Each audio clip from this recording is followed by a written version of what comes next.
This is Real News Media TV, coverage you can trust. Please like, share, subscribe, and hit the notification bell. Select all for daily news updates. Kagame now in Jamaica for a 3-day state visit.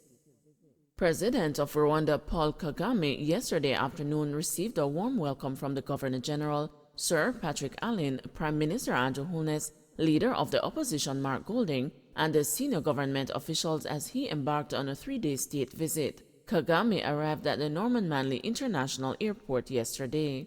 Chief Justice Brian Sykes and the Chief of Defense Staff Rear Admiral Antoinette Gorman were also among scores of officials who greeted the Rwandan president. The East African president will, among other things, hold bilateral talks with Holness. His visit comes during Jamaica's 60th year of independence. Rwanda is also celebrating 60 years of independence this year. His first order of business was to lay a floral tribute at the shrine of Jamaica's first national hero, Marcus Mosiah Garvey, at the National Heroes Park. Later in the evening, the Rwandan leader participated in the launch of Jamaica 60 on the lawns of Jamaica House. On Thursday, Kagame will make a courtesy call on Sir Patrick and Lady Allen at King's House. At 2 p.m., the Rwandan president will make a presidential address to members of Jamaica's bicameral legislature during a joint sitting of the Houses of Parliament. Kagame will also meet with the leader of the opposition Mark Golding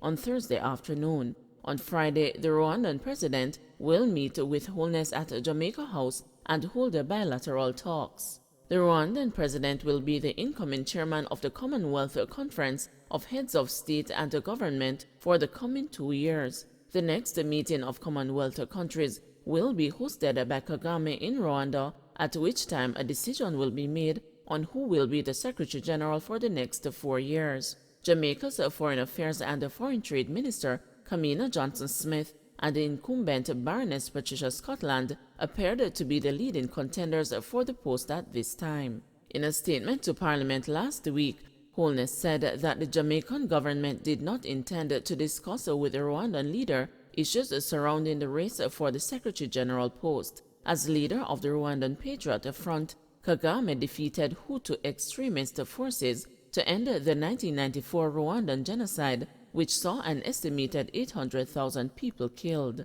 He became the country's 6th president in 2000. He was re-elected in 2010 and again in 2017 on a mandate to continue the stability and growth he brought to the country. Kagame has been hailed for ushering in charges that have brought unprecedented socio-economic and political progress, peace, stability, as well as social cohesion to Rwanda. The country of approximately 12.3 million people, 50% of which are under 20 years old, is one of the fastest growing economies in the world at about 8% per annum. Meanwhile, the new Rwandan ambassador Claver Gatete formally presented his credentials to the Governor General on Monday. Gatete is a former finance and infrastructure minister in Kagame's cabinet and was appointed earlier this year as ambassador designate and a permanent representative of Rwanda to the United Nations. He has previously served as ambassador to the United Kingdom and Rwanda's central bank governor. Jamaica to lift COVID-19 travel pre-test and mask mandates. Effective Friday, April 15, Jamaica will lift its pre-test mandate for entry into the country. Currently, persons traveling to Jamaica must present a negative COVID-19 test at least 3 days before their arrival. The announcement was made by Prime Minister Andrew Holness in a statement on Wednesday. Holness also announced that people in enclosed public spaces will no longer be required to wear a mask. This follows the expiration of the measures which were implemented for the period March 18 to April 15, 2022 under the Public Health Enforcement Measures Order 2022. However, all other measures under the order will remain unchanged at this time. These include a requirement for people who test positive for COVID-19 to isolate at their abode until they have recovered. Directions relating to the conduct of COVID-19 testing and the handling of samples and reports by private laboratories. Provisions to protect the identity of persons who test positive for COVID-19 and a requirement for owners or operators of businesses, places of worship, educational institutions, or other establishments to which the public has access to ensure that hand washing stations or hand sanitizing equipment are placed and maintained at the entrance of the premises, as well as a requirement for people entering the premises to wash or otherwise sanitize their hands upon entry. Meanwhile, Jamaicans are being reminded that while current case numbers are relatively low, the COVID-19 pandemic has not ended, as new variants and the subvariants of the SARS-CoV-2 virus continue to emerge. A number of countries are experiencing increases in case numbers arising from the spread of the BA2 subvariant of Omicron.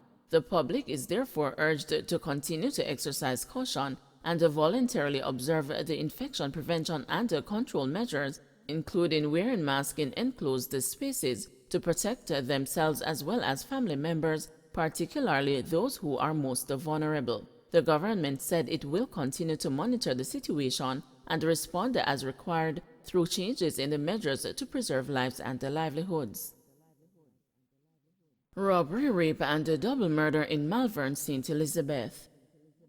The Malvern police in St. Elizabeth have launched a manhunt for 5 gunmen who yesterday morning robbed a bar, raped the bartender, and shot and killed 2 men while escaping. The victims have been identified as a 36-year-old Michael James of Mount Pleasant in Malvern and a man known only as Courtney of Santa Cruz, both in St. Elizabeth. The police say about 3:20 a.m., the 5 armed men broke into the bar and robbed the establishment of a large undetermined sum of cash. The gunmen also removed 3 poker boxes from the wall and stole cigarettes, musical equipment, and a quantity of top-shelf liquor. They then went to a room at the rear of the establishment where they sexually assaulted the bartender before escaping into nearby bushes. An alarm was raised and the community members carried out a search for the gunmen, during which their getaway driver was apprehended. The residents managed to corner the men in a bushy section of the community. In a bid to escape, the gunmen shot and killed James and the other man. Police building case against alleged child abuser. The police say the investigation into the case of the man accused of sexually abusing his 5-year-old sister in Negril, Westmoreland is being expedited with a view of laying charges. The 29-year-old man was picked up during an operation on Tuesday night in the Whithorn area of the parish. Senior Superintendent Wayne Joseph, head of the Westmoreland Police, says the man will soon be questioned, but some checks and balances first have to be done to put together an airtight case against him. SSP Joseph commended the mother of the 5-year-old girl for quickly alerting the authorities to the case, noting that many parents instead ignore the signs or complaints from children. There are a number of things that has to be done. Some checks and balances has to be done so that we put together an airtight case against him. But I can assure you that we are expediting the investigations. And we will give updates as time goes by. Because there are a lot of parents out there who they see the signs or they hear complaints from their children and they ignore them. So I just want to appeal to the parents out there, first of all, to pay attention, close attention to their children. So if anything strange or unusual happens, they can detect it and, take action as early as possible. The mother of the 5-year-old girl has expressed the relief that the suspect, her own son, has been taken into police custody. I feel grateful to Father God, the police, the citizens of Jamaica. I thank them. We coping now as we hear that he get caught, so everybody, I try to tell them thanks. And the mother now, every mother, be careful of family. Not friend alone, family, because the 5-year-old is brother, the 2-year-old is uncle. Mocha warns the landlords and the Airbnb operators against the lottery scammers. The major organized crime and anti-corruption agency is urging the public to be on the lookout for persons who are renting properties in upscale communities to carry out illegal activities. The agency says it has noticed a worrying trend of persons, particularly those involved in lottery scamming, renting upscale Airbnb apartments and using these premises as a location for their crimes. We want the people to be aware of these persons and their activities, said Mocha Press Officer Detective Inspector Antoinette Morrison in a media release yesterday. Not only to alert them to the practice, but also to inform or remind them that under the Law Reform Fraudulent Transactions Special Transactions Act, they themselves can be arrested and charged if found to be aiding and abetting the commission of these criminal activities by knowingly allowing the use of their premises, Morrison added. If found guilty, such persons could face up to 15 years in prison. Morrison noted that it is very important that landlords take reasonable precautions before and while renting their premises. Mocha said it has made several arrests of persons involved in lottery scamming and has seized a number of identity cards, electronic devices, and other paraphernalia related to the crime since the start of the year.